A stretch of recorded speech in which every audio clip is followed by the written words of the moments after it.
निरखून पारखून सावधपणे खेळी खेळलोय मी. ती पण अल्लाद चालत आली माझ्याकडे. आता परतीचे दोरही कापून टाकलेत मी. न येण्याचा मूर्खपणा नाही करणार ती.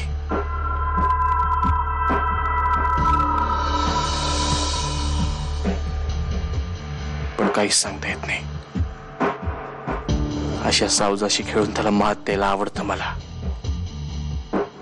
मी माझी चाल खेळलोय. आता बघूया ती काय करते. आज जिथे बोलवलंय तिथे मुकाट्याने यायचं, कुठलेही आडेबिडे घ्यायचे नाहीत. आणि जर नाही आलीस ना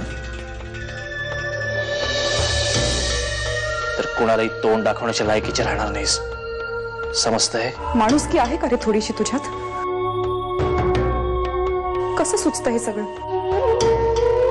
आज माझ्या आईचं 13वं आहे. तेवढं तरी होऊ देशील?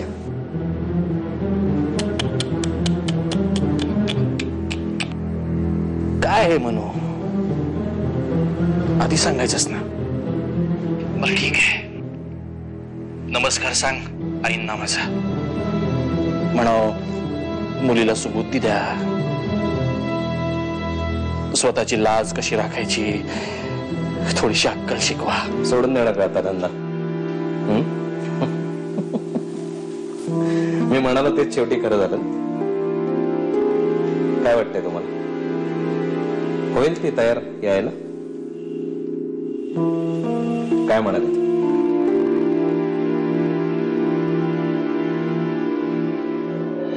येते म्हणाली.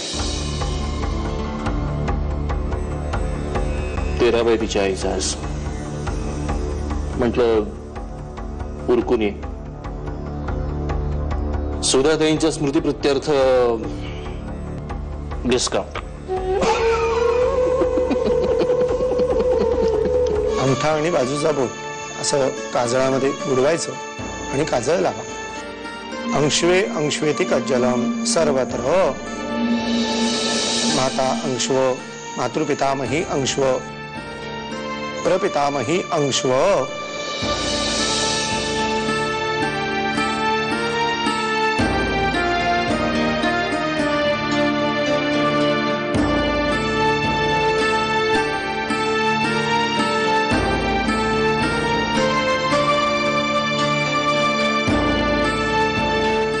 त्याने विश्वासघात केलाय तुझा.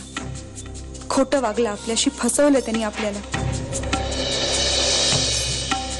त्याला त्याच्या पापाची फळं मिळतील.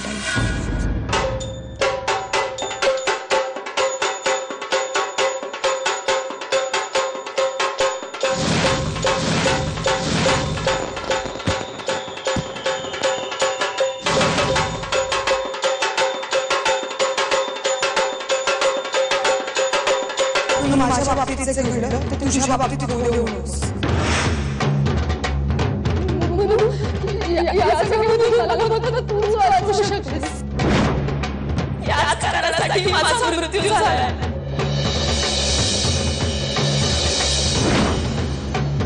म्हणून तूच आमची ताकद आहेस आणि तू जशी वागलीस तर तू आत्महत्या करण्याचा प्रयत्न का केलास?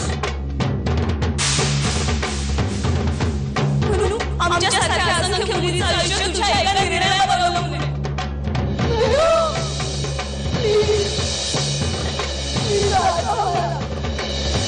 म्हणून वाचवा मला.